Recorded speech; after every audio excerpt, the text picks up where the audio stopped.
Masaya at masagana ang buhay ng pamilya Villacarlos noong una akong mapunta sa puder nila.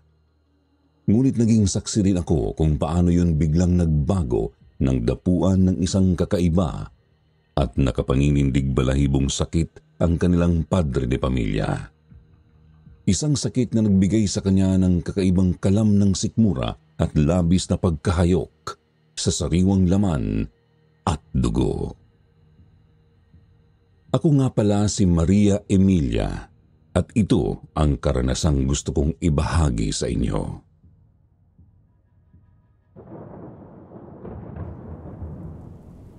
Buwan ng Agosto taong 1984, malakas ang buhos ng ulan ng gabing yun, dala ng paparating na bagyo. Malamig ang simoy ng hanging pumapasok sa loob ng mansyong yun ng mga Villacarlos, kaya naman maaga pa lang hinila na ako ng matinding antok. At ganoon din ang dalawa pang kapwa ko kasambahay na sina Manang Felicia, ang punong kasambahay ng mansyon na isang matandang dalaga, at Ate Luz. Mabuti na nga lang at maaga pa lang ay natapos na kami sa mga trabaho namin kaya nakapagpahinga kaagad kami. Nasa kasarapan na kami ng tulog noon nang bigla na lang kaming gisingin ng isang malakas na hiyaw mula sa ikalawang palapag ng mansyon. Halos sabay-sabay tuloy kaming napabalikwas ng bangon para magusisa. Nagtatakbo kami paakyat sa ikalawang palapag hanggang sa mamataan namin ang amo naming babae, si Senyora Isabel, na nakasalampak sa sahig habang takot na nakaturo noon sa loob ng kwarto nilang mag-asawa. Nanlalaki ang mga mata niya. Nakangangalang ang kanyang bibig at parang walang maapuhap na salita. Kaya naman nagkatinginan kaming tatlong kasambahay at pare-parehong napakunot ang noo dahil sa pagtataka. Si Manang Felicia na ang nagkusang dumungaw sa loob ng kwarto upang alamin kung ano ba ang kinakatakot ng senyora. Pero ganun na lang ang gulat namin nang maging siya. Bigla ring napahiyaw at napaatras palayo sa loob ng silid na yun. Nagtanong si Ate Luz kung ano raw ang nakita ni Manang Felicia, ngunit hindi naman ito sumagot. Ang tanging namutawi lang noon sa kanyang bibig ay ang pangalan ng amo naming lalaki na si Senyor Ernesto. Nanginginig din ang boses ni Manang Felicia noon kaya pati tuloy ako, biglang nilukob ng matinding kaba sa dibdib ko. Naisip ko na baka may masamang nangyari sa aming amo kaya ako naman ang dali-daling tumakbo palapit sa kwarto para sumilip.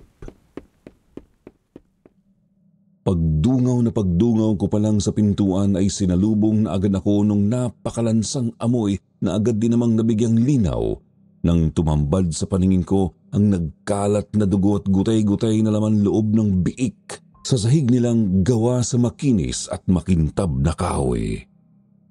Wala sa loob na naitakip ko ang mga palad ko sa sarili kong bibig, lalo na nang makita ko mismo si Senyor Ernesto na nakayupyup noon sa isang sulok ng kwarto habang ninangatang parang halimaw ang pugot na ulo ng hayop. Bigla na lang akong napaantanda nang mag-angat siya ng tingin at magkasalubong ang mga mata namin pagkatapos gumuhit mula sa kanyang bibig ang isang abot-tengang ngisi kasabay ng tila pagkislap ng namumula rin niyang mga mata. Doon ako biglang napatakbo pabalik sa pwesto ko kanina at nangangatal ang boses na isiniwalat kay Ate Luz kung ano ang nakita ko.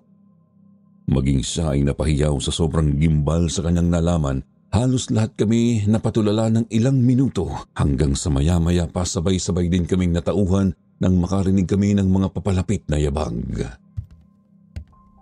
Dali-dali kong tinulungan si Senyora Isabel na makatayo mula sa kanyang pagkakasalampak. Halos hilain ko na siya pababa ng hagdanan dahil nakita kong sumilip na mula sa pintuan ang nakakatakot na itsura ni Senyor Ernesto na puno ng mga bahid ng dugo ang bibig, pababa sa kanyang dibdib, pati na rin sa kanyang mga kamay. Nanlalaki pa rin ang mga mata niya at nagngangalit ang mga ugat. Patakbo na sana kami noon pababa ng hagdanan nang marinig naming tinawag bigla ni Senyor Ernesto ang pangalan ng kanyang asawa. Halos sabay-sabay na naman kaming napalingon sa kanya noon kaya nakita rin namin nang bigla na lang lumambot ang ekspresyon niya na maya-maya pa'y kababakasan na rin ng pagtataka. Tinanong niya kami kung ano raw ang nangyayari. Bakit daw para kaming mga takot na nagtatakbuhan palayo sa kanya? Hindi agad kami nakasagot pero siya namang labas ng kanilang nag-iisang anak na babae, si Senyorita Lara, at maging ito, nagtaka rin sa nakitang hitsura ng ama. Sumilip si Senyorita Lara sa loob ng silid at maging siya ay nagulat din sa nakita. Walang maisagot si Senyor Ernesto nang tanungin siya ng anak kung ano ang nangyari. Tila ba wala siyang naaalala na ilang segundo lang nakalilipas ay ngumangata siya ng ulo ng hilaw na biik. Nagpapalipat-lipat ang tingin niya sa aming lahat. Nagtatanong kung bakit daw napakarami niyang bahid ng dugo. Natataranta na rin noon ang senyor. Pero ni isa man sa amin ay walang nagtangkang sumagot sa kanya dahil lahat kami ay nabibigla rin. Kahit nga ang mismong asawa nitong si Senyora Isabel halos wala ring masabi kundi mga impit na iyak. Sa aming lahat, si Senyorita Lara lang ang naging pinakakalmado, bagamat kakikitaan pa rin naman siya ng pagkataranta. Agad niya kaming inutusang ibaba na si Senyora Isabel at siya na raw ang bahala sa kanyang papa. Pinaiwan niya si Manang Felicia upang tulungan daw siyang linisin ang kalat na ginawa ng ama. Pagkatapos noon, hindi ko na alam kung anong sumunod na nangyari dahil lahat ng atensyon ko ay itinuon ko na sa pag-asikaso at pagpapakalma kay Senyora. Simula ng gabing yun, hindi na namin nakita pang lumabas si Senyor Ernesto sa kanyang silid. Ang katwiran ni Senyorita Lara, masama lang daw ang pakiramdam ng kanyang ama at masyado raw itong napagod sa trabaho kaya panandalian itong nawala sa kanyang katinuan. Nagpatawag pa nga siya ng doktor na sumuri dito na nagsabing wala naman itong matinding diferensya o karamdaman na kailangan naming ikabahala. Kailangan lang daw nito ng maayos at tuloy-tuloy na pahinga sa loob ng ilang araw at babalik din daw ito sa dati. Ngunit hindi yun nangyari. Lalo pang lumala ang lagay ng senyor. Noong huling beses na dalawin siya ng doktor sa mansyon, nakita ko pang kumakaripas ito ng takbo palabas. Pagkatapos noon, hindi na ito bumalik pa. Doon na rin nagsimulang magkaroon ng bulung-bulungan sa pagitan ng mga katiwala ng pamilya Villacarlos. Iba't iba ang kanilang mga naging espekulasyon tungkol sa nangyayari. Ang iba sinasabing nababaliw na raw si senyor habang ang iba naman may hinalang sumapi siya sa kulto kaya siya nagkaganon. Pero ako, isa lang ang hinala ko. Na ang Senyor Ernesto naging isa ng ganap na halimaw. Isang halimaw na uhaw sa dugo at hayok sa sariwang laman. Isang mabangis na nilalang na kung tawagin natin ay aswang. Unti-unti na rin kasing nauubos noon ang mga hayop na alaga ng pamilya. Ang mga manok, baboy, biik, kambing, maging ang kanilang mga alagang aso o pusa. Natatagpuan na lang naming walang buhay sa iba't ibang sulok ng mansyon. Kadalasan ay lasog-lasog ang kanilang mga katawan, nawawala ang mga lamang loob, tuyot na ang dugo, na animoy hinigop yun o ininom ng vampira. Simula noon ay hindi na rin tumatanggap pa ng mga bisita ang pamilya Villacarlos pero nananatili pa rin tikom ang bibig nila sa tunay na nangyayari sa kanilang padre de pamilya. Kahit si Senyora Isabel, hindi rin sumasagot sa tuwing tatanungin ko siya. Ang palaging katwirang sinasabi ni Senyorita Lara, may sakit lang daw ang senyor at nagpapagaling sa kanyang silid kaya hindi ito lumalabas. Ngunit dahil sa lahat ng mga nangyayaring yun, nagsimula ng matakot ang mga kapwa ko katiwala. Hindi sila kumbinsidong may sakit lang ang senyor. Hula nila, may mas malala pang nangyayari dito. Lalo pa at may isang gabing bigla na lang napahiyaw sa gulat ang tagapagmaneho ng pamilya Villacarlos na si Mang Hugo habang nasa kalagitnaan siya ng pagtulog. Bigla na lang daw kasi siyang naalimpungatan nang maramdamang tila may nakatitig sa kanya. Hindi niya raw alam noon kung bakit tila nagtatayuan ang kanyang mga balahibo at nang magmulat siya ng mga mata. Nakita niyang nakatayo sa paanan niya si Senyor Ernesto at titig na titig sa kanya. Nakangangaraw ito at inilalawit ang kanyang dila at mula ron ay tumutulo raw ang malapot at masagana nitong laway na bumabasa na pala sa kanyang paanan. Doon na siya napahiyaw at kumaripas ng takbo palabas. Pagkatapos ng gabing yun, nagmadali nang lumayas sa mansyon si Mang Hugo at hindi na nagpakita pa sa kahit na sino sa amin. Pagkatapos noon, sunod-sunod nang nagsisialisan ang iba pang mga kapwa namin katiwala sa mansyon ng mga Villacarlos. Agad namang humanap si Senyorita Lara ng kapalit ni Mang Hugo. Hindi kasi maaaring mawalan ng tagapagmaneho ang pamilya nila. Malayo-layo kasi sa bayan ng mansyong yon ng mga Villacarlos at madalas na umaalis ang mag-ina para bantayan ang mga negosyong hindi na naaasikaso pa ni Senyor Ernesto ng mga panahong yun. Mabilis naman itong nakahanap ng kapalit. Ilang araw lang ang pagitan, makalipas ang naging pag-alis ni Mang Hugo. Isang bagong driver na ang dumating sa mansyon. Itago na lang natin sa pangalang Anton Malyari na tubong Pampanga. Misteryoso ang binatang si Anton. Unang dating niya pa lang sa mansyon, kakaiba na agad ang tingin ko sa kanya. Parang may kung ano sa aura niya na hindi ko mawari. Dahil doon, hindi ko nga tuloy na malayan na napatulala na ako noon sa harapan niya.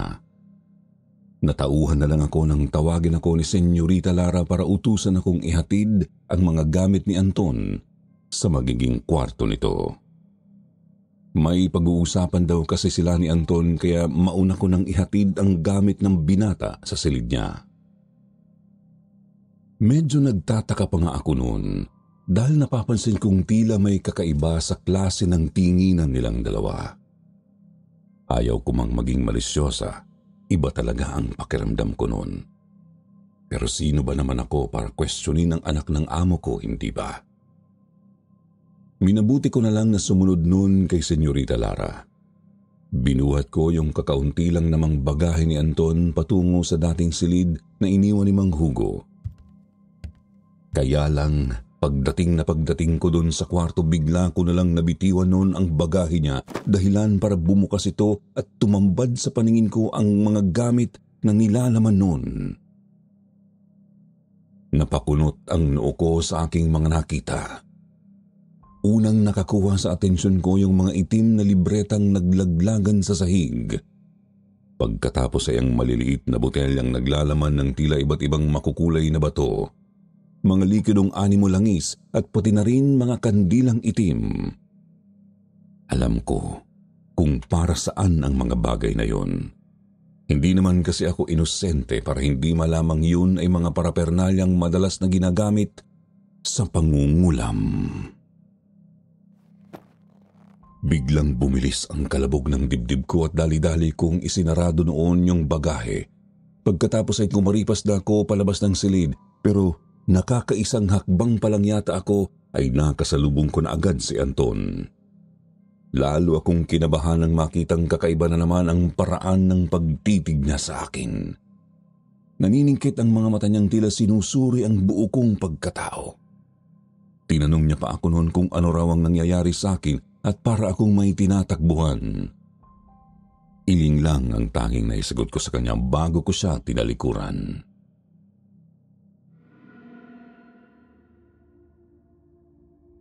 Sa pagdating na yon ng misteryosong driver ng pamilya Villacarlos na si Anton Malyari, tila lalo pang nadagdagan ang mga kababalaghang nangyayari sa loob ng mansyon.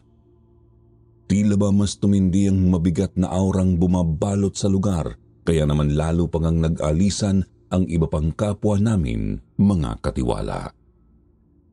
Hanggang pati si Ate Luz na siyang dahilan kung bakit napunta ako sa poder ng mga Villacarlos, nagdesisyon na ring umalis. Kinausap niya ako ng umagang yun na hindi na raw niya kinakaya pa ang mga nangyayari sa loob ng mansyon. Kagabi raw kasi nakita niya si Senyor Ernesto gumagala ng hubot-hubad sa salas na parang may hinahanap.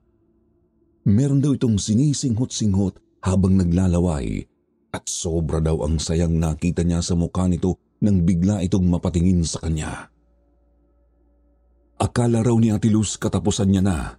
Mabuti na lang daw at biglang dumating si Senyorita Lara kasama ang driver nilang si Anton at sinaway nito ang ama.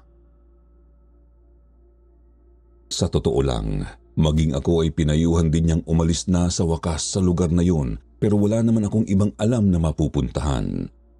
Wala akong alam na ibang mapapasukan dahil nakakahiyamang aminin. Wala po akong pinag-aralan.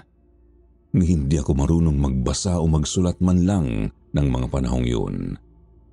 Isa akong inosenteng dalaga na walang kamuwang-muwang sa mundo at walang ibang gawin kundi ang manilbihan sa ibang tao para ako ay mabuhay.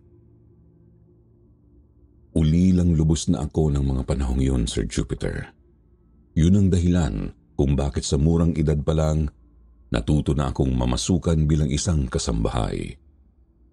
Walang ibang kamag-anak na pwedeng kumupkup sa akin, kaya takot akong mawala sa poder ng mga Villacarlos sa kabila ng lahat ng nangyari at nangyayari pa lang noon. 2 linggo pa ang nakalipas at dadalawa na lang din kaming natira ni Anton sa lahat ng mga katiwala noon ng mga Villacarlos. Sa totoo lang ay gustong-gusto ko na rin talagang umalis noon, ngunit pinakiusapan ako ni Senyora Isabel na manatili muna sa kanila hanggang sa makahanap siya ng papalit sa akin. Wala po akong nagawa kundi ang sumang-ayon. Nakakahiya naman kasi kung tatanggihan ko ang taong pinagkakautangan ko ng loob, hindi po ba?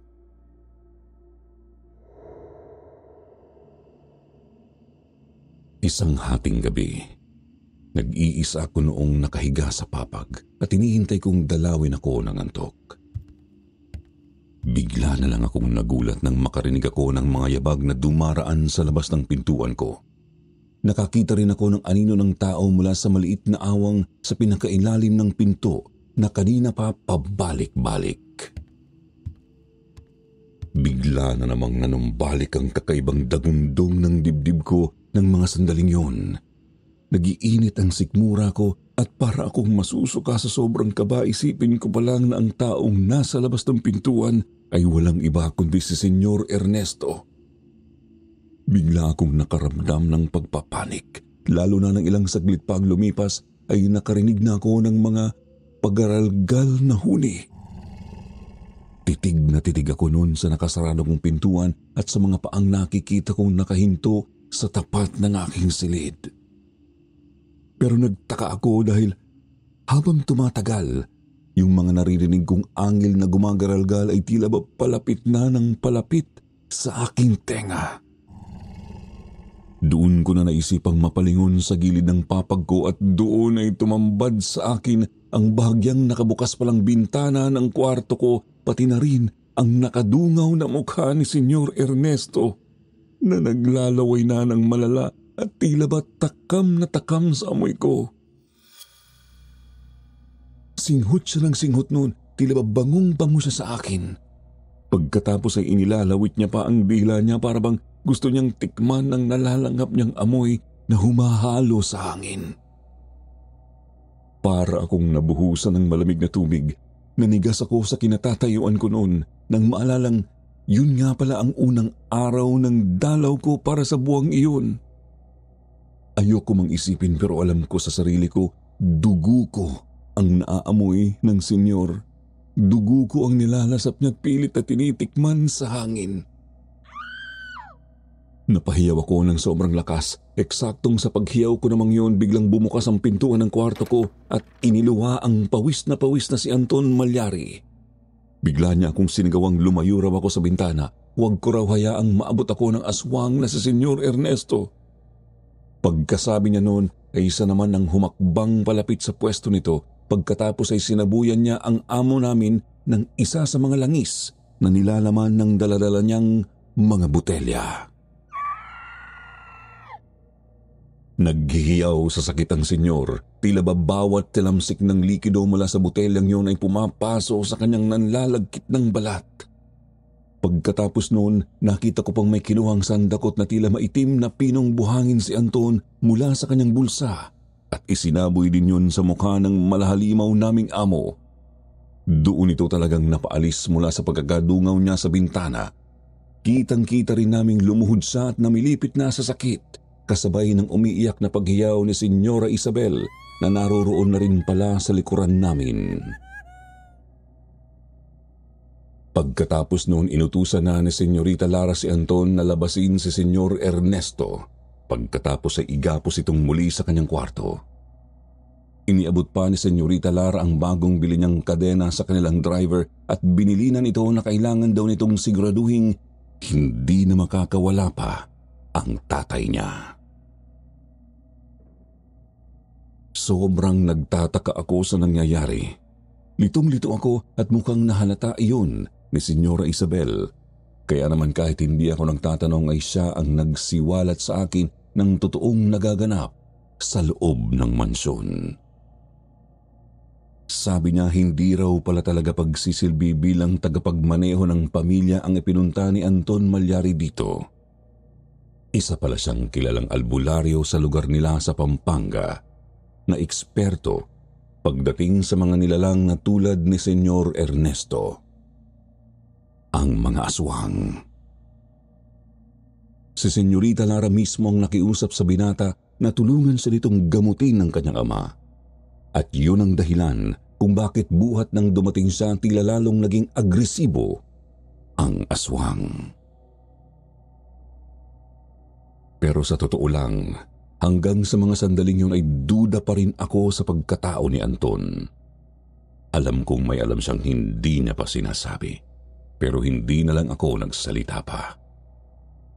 Nang gabing yun, halos hindi na talaga ako dinalaw pa ng antok dahil sa magdamag kong naririnig yung malalakas na hiyaw ni Senyor Ernesto sa kanyang kwarto. Yumayanig din halos ang buong bahay dahil sa pagwawala niya. Mabuti na lang at malawak ang lupain ng mga Villa Carlos noon kaya malayo pa ang kanilang mga kapitbahay. Walang ibang nakakarinig sa mga nangyayari sa loob ng mansyon. Walang ibang nakakaalam ng tungkol sa nagiging pagbabago ng kanilang padre de pamilya na noon ay tinitingala ng lahat. Wala bukod sa aming mga katiwala na takot namang magsalita.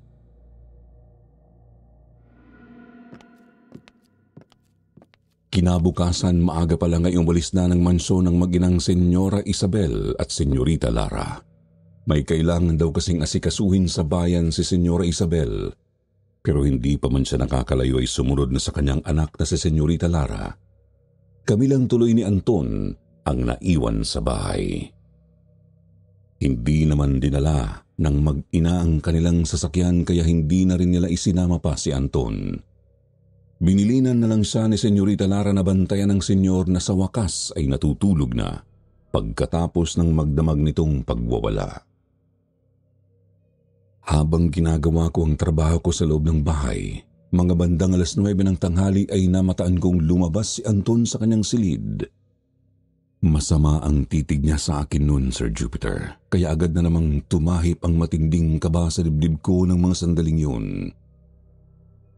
Meron siyang hawak-hawak na libro sa kanyang kamay at nakikilala ko kung kanino yun. Alam kong pagmamayari yun ng Senyora Isabel kaya napakunot ang nookot na patanong sa aking sarili kung bakit hawak-hawak niya yun. Sinundan ko pa ng tingin si Anton nang magsimula siyang maglakad sa direksyong patungo sa bodega. Lalo yung nakadagdag ng pagtataka at kaba sa dibdib ko. Hindi ko alam kung ano ba ang balak ni Anton sa ginagawa niya, pero minabuti ko na lang na magpatay mali siya dahil ayokong isipin niyang nakikialam ako. Habang tumatagal, lalong tumitindi ang hinala kong hindi siya basta isang simpleng albularyo lang na nagpapanggap na tagapagmaneho ng pamilya Villacarlos. Mukhang meron siyang ibang pakay sa pamilyang pinagsisilbihan ko ng ilang taon. Hinayaan kong manatili si Anton noon sa may bodega. Matagal din siyang nanatili doon. Natapos na yata ako't lahat noon sa trabaho ko hindi pa rin siya umaakyat pabalik.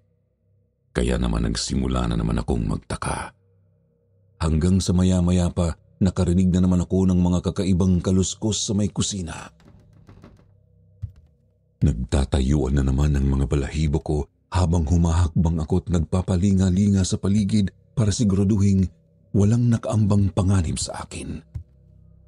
Hanggang sa mapadpad ako sa malawak na bulwagan ng mansyon kung saan makikita ang malaking hagdanan paakyat sa ikalawang palapag. Diyos ko po! Halos walang boses na nasambit ko ng mga sandaling yun nang matanawan kong bukas at nakaawang na naman ang pintuan ng unang kwarto sa itaas. Ang silid kung saan nakakulong at nakagapo si Senyor Ernesto. Bukod pa ron, nakakita rin ako ng mga bahid ng dugo mula sa mga pader ng bulwagan paakyat hanggang sa kisame. Bigla akong nakarinig ng mga tila nakakapangilabot na patak ng likido mula sa ibabaw ng ulunan ko dahil na rin sa sobrang tahimik ng paligid. Hinanap ko sa sahig kung saang parte yung tumutulo at nakita kong ang harapan ko pala ay halos mabasa na ng mga patak ng dugo. Doon ako biglang napatakip sa sarili kong bibig. Sa pagtingala ko kasi kitang-kita mismo ng dalawang mga mata ko na nasa ibabaw ng aking ulunan ay nakakunyapit ang halos butot balat ng figura ng isang nilalang na may nakapangingilabot na itsura. Malaki ang mga mata nitong halos lumuwa na. Literal nang nakanganga ang bibig nito at tila nawala na ito ng kakayahang isarayon dahil sa mga ngipin nitong tila humaba na at tumulis ang dulo. Pati ang mga kuko nito ay ganoon din at ang balat nito ay literal na nabalutan na ng mahahaba, kulot at kulay itim na balahibo. Akma na sana akong tatakbo noon palabas ng bahay kaya lang ay naunahan ako ni Senyor Ernesto. Bigla siyang gumapang palayo at nagtungo sa may kusina. Ang buong akala ko kinailangan niyang doon magtago dahil natatakot siya sa liwanag at sinag ng araw na tumatagos sa mga bukas na bintana ng mansyon. Pero ganun na lang ang panginginig ng tuhod ko nang pagkalipas lang ng ilang minuto ay bumalik ang senyor sa bulwagan habang hila-hila nito ang walang buhay na katawan ng dati ko kapwang kasambahay na si Manang Felicia. Putol na ang isang kamay nito, wakwak din ang dibdib hanggang sa tiyan ng matanda at nakalawit ang bituka nitong nag-iiwan ng mga bakas ng dugo sa sahig. Isang malakas na hiyaw mula sa likuran ko ang nagsabi sa akin at tumakbo na raw ako kung ayaw ko pang mamatay. Pagkatapos noon nakita ko si Anton na tulad ng senyor ay duguan din ng kasuotan. Marami akong nakitang tilamsik ng dugo sa mukha ng binata. Ganon din sa kanyang mga kamay na ang kanan ay may hawak na isang bangkay ng kambing habang ang kabila naman ay may hawak na puso na tumitibok-tibok pa. Ipinararangya niya yun sa harapan ni Senyor Ernesto. Tila tinatakam niya ito habang unti-unti siyang humahakbang paakyat sa hagdanan. Samantala ang wala sa katinuang si Senyor Ernesto naman ay nagpautong muli sa albularyo. Habang naglalaway ay sinundan nito si Anton paakyat sa nakabukas nitong silid hanggang sa marinig ko na lang na muling nagsisigaw ang aming amo. Ilang minutong yumanig ang buong mansyon dahil sa pagwawala ni Senyor Ernesto nang bigla na lang tumahimik. Sa wakas, napatulog na ulit ni Anton ang aswang. Maya-maya pa nakita kong galit na bumaba ng hagdanan si Anton na hindi pa rin naaalis ang bahid ng dugo sa katawan. Itinuro niya sa akin ang bangkay ni Manang Felicia at doon na lang ako natauhan. Nakalabas daw ang senyor. May kumalag daw sa kadena nito kaya nito nagawang biktimahin ang kasambahay na dumalaw lang pala rito kanina upang kunin ang natitira niyang sweldo. Halos manlumo ako sa sinapit ni Manang Felicia, Sir Jupiter, kaya naman minabuti ni Anton na siya na ang maglinis ng bangkay. Ako naman ay nagtatakbo na noon papunta sa kwarto at nagsimulang mag-empake ng mga gamit ko. Balak ko nung umalis sa poder ng mga Villa Carlos kahit saan pa ako pulutin. Hindi ko nakakukaya. Baka mamaya ako na ang maging susunod na maging biktima ng halimaw. Pero bigla na lang akong inabutan ni Senyorita Lara. Galit ang hitsura nito nang tanungin ako kung saan ko raw babalak magpunta. Bakit daw ngayon pa ako aalis gayong napag-alaman nila mula kay Anton na ang may kagagawan pala kung bakit nagkaganon ang senyor ay kasama lang namin sa loob ng mansyon. Yun daw ang lumabas sa ginawang pagtatawas ni Anton kay Senyor Ernesto kagabi. Isang kakilala na kasama mismo nito sa bahay ang siyang nagpataw ng matinding kulam sa kanyang ama para ito ay maging isang aswang. Base sa mga tinging ipinupukol sa akin ni Senyorita Lara ng mga sandaling yun, mukhang ako ang pinagbibintangan niya. Kaya naman hindi pa man siya nagsasalita noon ay tumanggi na ako. Hindi kako ako ang may kasalanan, wala akong kakayahang tulad ng iniisip niya. Pero pinigilan niya pa rin akong lumabas ng mansyon noon. Sabi niya wala raw aalis hanggat hindi nila natutuklasan ni Anton Malyari kung sino ang tunay na salarin. Halos manlumo ako sa narinig ko. Sinubukan kong magprotesta noon kay Senyorita Lara pero humingi lang siya sa akin ng tawad at sinabing kailangan niyang gawin yon para bigyang hustisya ang kanyang ama. Pagkatapos ay ikinulong niya ako sa loob ng silid, Sir Jupiter. At hindi na niya ako pinansin pa kahit na anong kalampag at pag-iyak ang gawin ko noon.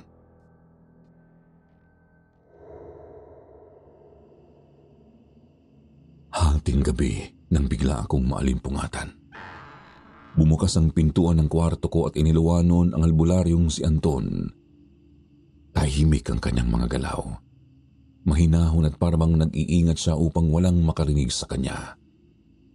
Kinabahan na naman ako at susubukan ko pa sanang magtago sa ilalim ng papag pero bigla niya akong tinawag. May dala raw siyang pagkain. Kainin ko raw yun dahil kakailanganin ko raw ng lakas. Hindi na raw kami ligtas sa lugar na yun kaya naman inaaya na niya akong tumakas. Sir Jupiter, ayon kay Anton Malyari, kilala niya na kung sino ang tunay na salarin at siyang may kagagawan ng ginawang pangungulam kay Senyor Ernesto. At yun ay walang iba, kundi ang asawa nitong si Senyora Isabel. Ito raw ang may kagagawan ng lahat ayon mismo sa tala-arawan nito na natagpuan ni Anton kani-kanina lang. Yun ang nakita kong tila librong hawak-hawak niya nang magtungo siya sa butega, kung saan naman isinagawa ni Senyora Isabel ang ritual upang magawa na nga niyang kulamin ang kanyang asawa. Nanlaki ang mga mata ko sa sinabi ni Anton, lalo na nang isiwalat niya sa aking alam niyang may kinalaman din ako sa ginawa ng senyora. Alam niyang tinulungan ko ito sa pangungulam nito kay Senyor Ernesto sa pamamagitan ng pagkuha sa lahat ng pangangailangan niya upang maisakatuparan niya ang masamang balak niya sa kanyang asawa. Bigla na lang akong hindi makapagsalita dahil doon. Napahagulhol na lang ako ng iyak at wala akong ibang nagawa kundi ang umaming totoo lahat ng sinabi niya. Tama siya. Kasabwat nga ako ni Senyora pero ang totoo, wala naman akong kaalam-alam na ganito pala katindi ang kulam na ipinataw niya sa Senyor. Ang buong akala ko'y simpleng sakit lang na magiging sanhi ng kanyang kamatayan ang kulam na ipinataw ni Senyora Isabel. Yun kasi ang sinabi niya sa akin nang magsumbong ako sa kanya na pinagsamantalahan ako ng kanyang asawa. Oo, mga kapwa ko tagapakinig. Ang dahilan kung bakit natukso akong tulungan ng Senyora Isabel sa paghihiganti kay Senyor Ernesto ay dahil sa ginawa nitong panghahalay at pamamasok sa akin sa kwarto. Sinira nito ang pagkababae ko at dahil doon ay napuno ng galit ang dibdib ko para sa kanya. Ang buong akala ko nasaktan din si Senyora sa ginawang kataksilan ng kanyang asawa kaya niya ako naisipang tulungan. Pero ayon kay Anton Malyari, iba raw ang kanyang natuklasan. Sir Jupiter, matagal na raw palang plano ni Senyora Isabel na gawin yun sa sariling asawa buhat ng iuwi nito sa kanilang pamamahay. Ang anak nito sa ibang babae, si Senyorita Lara. Ngunit nagpuyos daw ng sobrang tindi ang galit niya sa mister nang malaman niya mismo sa kanilang abogado na ang lahat ng ari-arian ni Senyor Ernesto ay balak nitong ipamana sa kanyang anak. Hindi nito balak bahaginan man lang si Senyora Isabel ng kahit isang kusing bagkos ay pinagplanuhan pangaraw nitong patayin si Senyora dahil nalaman niyang ito pala ay may kalaguyo. Walang iba kundi ang punong kasambahay ng mga Villa Carlos, si Manang Felicia na isa palang tibo. Yun pala ang dahilan kaya tumanda itong dalaga hanggang sa nagawa nga nitong paibigin ang Senyora. Ayon kay Anton Malyari, ginamit lang daw ako ni Senyora Isabel para sa kanyang masamang plano. Ginamit nitong oportunidad ang kasamaang ginawa sa akin ni Senyor Ernesto upang makakuha siya ng kakampi. At ako na ngayon. Dahil sa nalaman ko sising-sisi tuloy ako sa nangyari. Nang mga sandaling yun mismo ay nahiling kong sana ibigla na lang akong maglaho dahil sa nagawa kong kasalanan. Pero isang masuyong tapik sa balikat ang ginawal sa akin ni Anton Malyari. Ang sabi niya naniniwala raw siya na biktima lang din ako ng magulong buhay ng pamilya Villa Carlos. Bata pa raw ako, kaya naiintindihan niyang naging mabilis lang para sa mangkukulam na si Senyora Isabel na lokohin at bilugin ang ulo ko. Kaya nga nagpasa siyang patakasin na lang ako. Alam na raw kasi ni Senyorita Lara ang lahat. Isiniwalat na raw ni Anton Malyari ang lahat ng mga nalaman niya. Maliban na lang sa impormasyong katulong ako ng itinuring nitong ina sa pagpapahirap sa kanyang ama. Sinabi rin ni Anton sa akin na sa totoo lang ay wala nang lunas pa ang sakit ni Senyor Ernesto at ang tanging paraan na lang upang mahinto ang ginagawa nitong paghahasik ng lagim ay ang pagkitil sa buhay nito. Ayaw niya raw na pati yun ay masaksihan ko pa kaya bilisan ko na raw sa pagkain para makatakas na ako.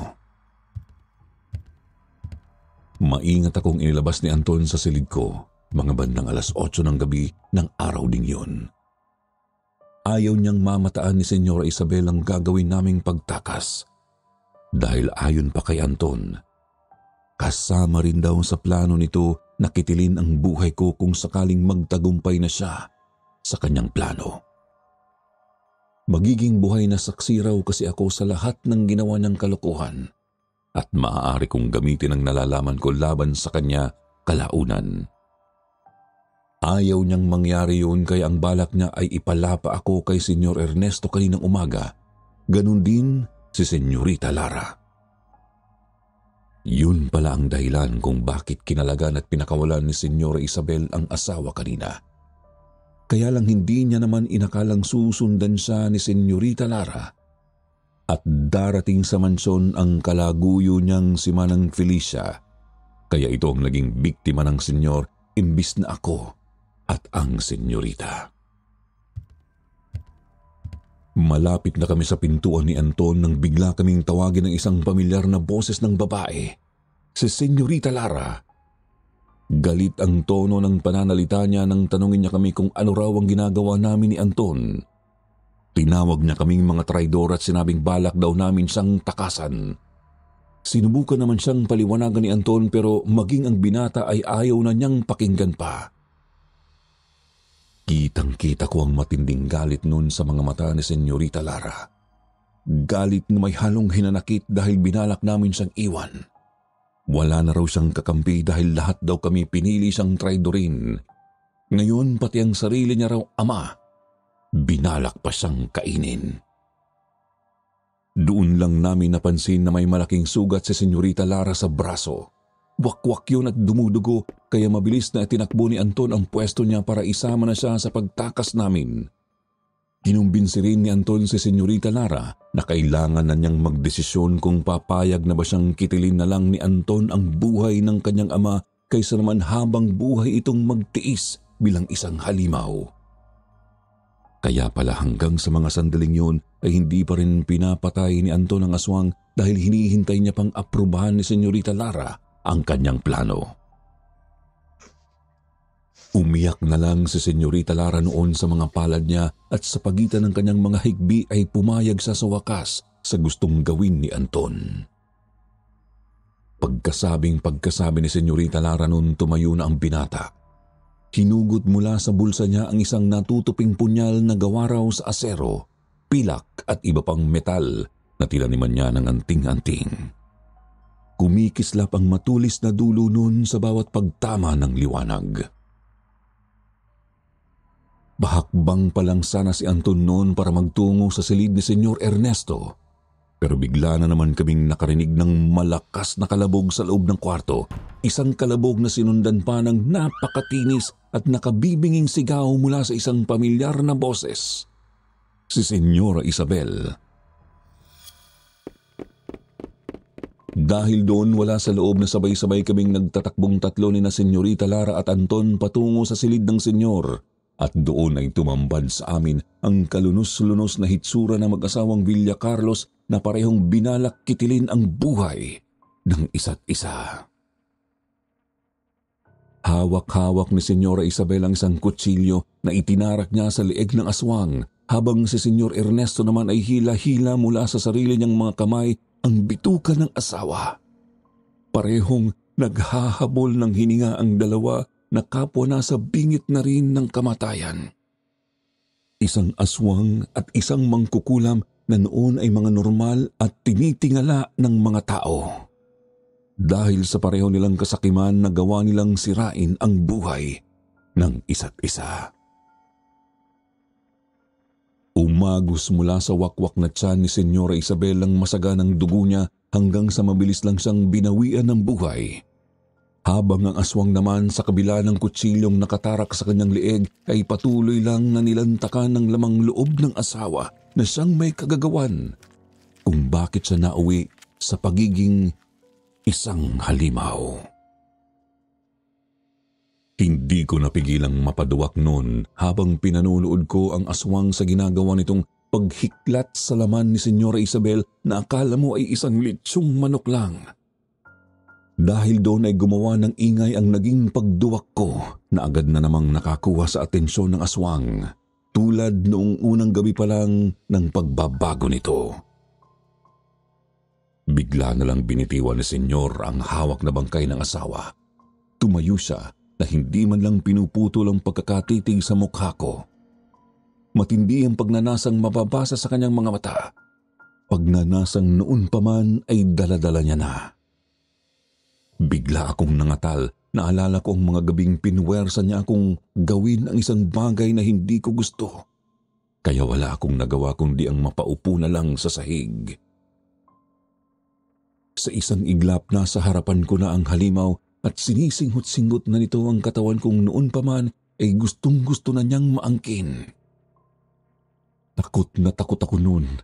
Pakiramdam ko ay yun na ang pinaka-nakapangingilabot na karanasang nangyari sa buhay ko sa maniwala man kayo o sa hindi. Ang buong akala ko nga ng gabing yun, mamamatay na ako, pero nagulat na lang ako nang bigla ay narinig kong isang alulong ang pinakawalan ni Senyor Ernesto. Bumagsak siya sa harapan ko pagkatapos ng ilang segundo at nakita kong yun ay dahil pala sa punyal na itinarak ni Anton sa likuran nito na tumagos hanggang sa kanyang puso. Nang gabing yun, sa mismong harapan ko ay nawalan ng buhay ang taong sumira ng aking kinabukasan. At masisisi niyo ba ako kung ni katiting man lang ay wala akong naramdamang awa para sa kanya? Pagkatapos ng gabing yun, nag-isip ng paraan si Senyorita Lara upang kahit kailan ay hindi na lumabas pa sa iba ang tungkol sa kakaibang nangyaring yun sa pamilya nila. Hanggang sa magdesisyon siyang palabasing namatay na lang sa isang aksidente ang mga magulang niya, pati na rin si Manang Felicia.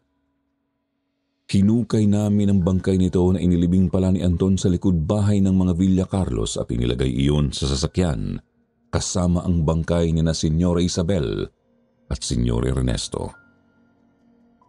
Pagkatapos ay inihulog yun ni Anton sa bangin, di kalayuan lang sa lugar kung saan nakatayo ang mansyon.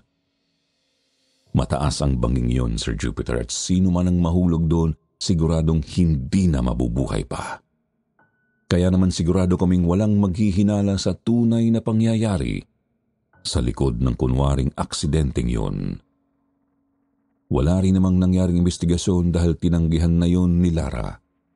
Binayaran na lang niya noon ng danyos ang naiwang pamilya ni Manang Felicia upang hindi na sila magsalita pa. Hindi nga kami nagkamali. Mabilis na kumalat noon sa lugar namin ang balita tungkol sa pagkamatay ng mag-asawa at ng kanilang punong katiwala. At walang ni isa man ang nagsuspetsang may iba pang kwento sa likod ng kamatayang yun ng tatlo. Lahat ng simpatya ng tao noon napunta kay Senyorita Lara na ni isang beses ay hindi naman nagbigay ng sarili niyang opinyon sa pangyayari. Naging tikom din naman ang bibig ng mga dating kapwa ko katiwala tungkol sa kanilang mga nalalaman noon dahil ang alam ko'y tinapalan din sila ng pera ni Senyorita Lara. Sinigurado talaga nitong hindi na kailanman mauungkat pa ang nangyari sa kanyang mga magulang dahil sabi niya ay gusto na raw niya yung ibaon lahat sa limot. Hindi ko naman na pinatagal pa ang pananatili ko sa poder niya kahit na nangako naman si Senyorita Lara sa akin noon na wala siyang balak na alisin ako sa trabaho. Gusto niya pa nga raw akong pag-aralin habang naninilbihan ako sa kanya. Pero tumanggi na ako. Sa sobrang dami kasi nang nangyari, hindi ko na alam kung paano pa ako makakalimot kung hindi ako aalis sa mansyong iyon. Kaya sa huli nagdesisyon pa rin akong magpakalayo-layo na lang. Gusto ko rin kasing magkaroon ng sarili kong buhay.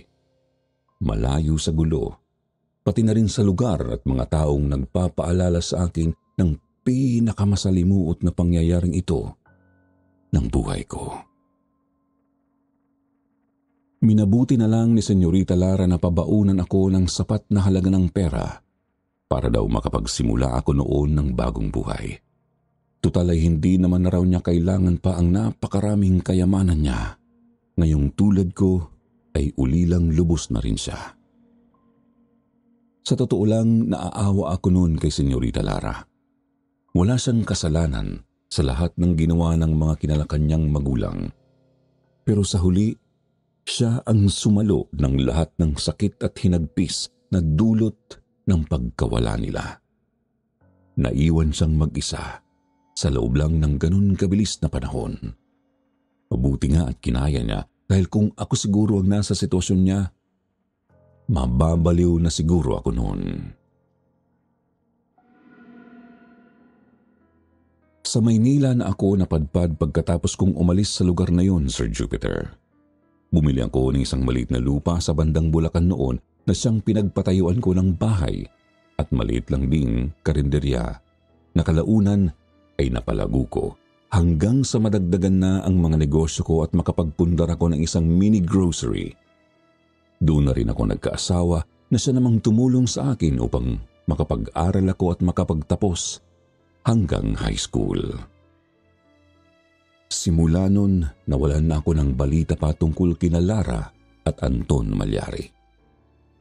Ang huling impormasyong nakarating lang sa akin ay ang pagbebenta raw ni Lara sa lahat ng ari-ariang naiwan sa kanya dito sa Pilipinas upang makapamuhay na siya ng matiwasay sa ibang bansa. kasama ang kanyang nobyong sa hinala ko ay si Anton.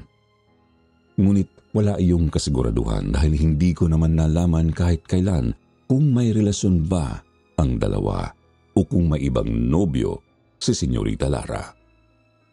Pero ano't ano pa man, masaya ako para sa kanya.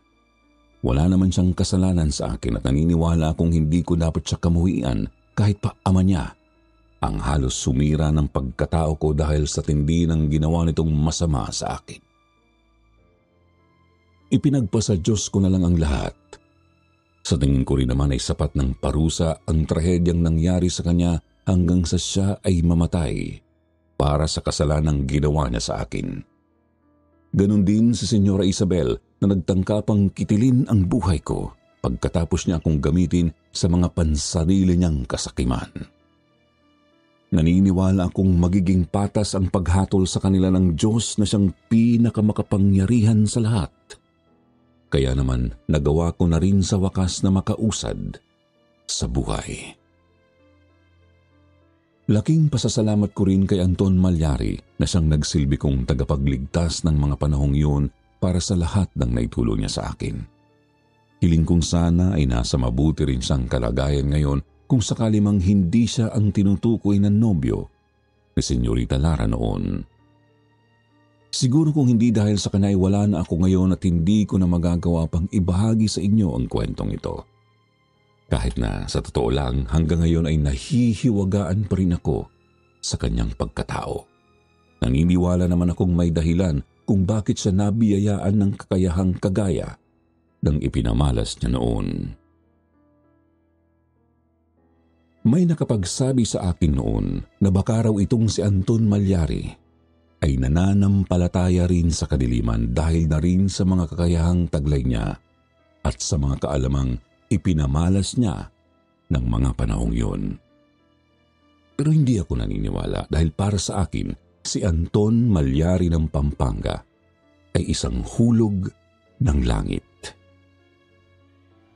Ngayon na may mga anak at apo na ako, patuloy ko pa rin ibinabahagi sa kanila ang kwentong ito na kung minsan pa nga ay parang hirap silang paniwalaan. Ganun pa man ay isa ito sa paboritong kwento ng apo ko galing sa akin. Sa katunayan nga niyan ay siya ang tumulong sa akin upang maibahagi at maipadala ko sa inyo ang kwentong ito. Alam kasi ng apo ko kung gaano ako kahilig sa pakikinig dito sa inyong channel. Kaya naman siyang nagbigay sa akin ng ideya na ipadala ko rin dito ang aking kwento. Sana naman ay magustuhan niyo ito at kahit papaano ay may matutunan sana kayong aral dito. Maraming salamat sa inyong pakikinig mga kasityo pangil. Muli ako nga pala si Maria Emilia na bumabati ng isang magandang araw sa inyong lahat.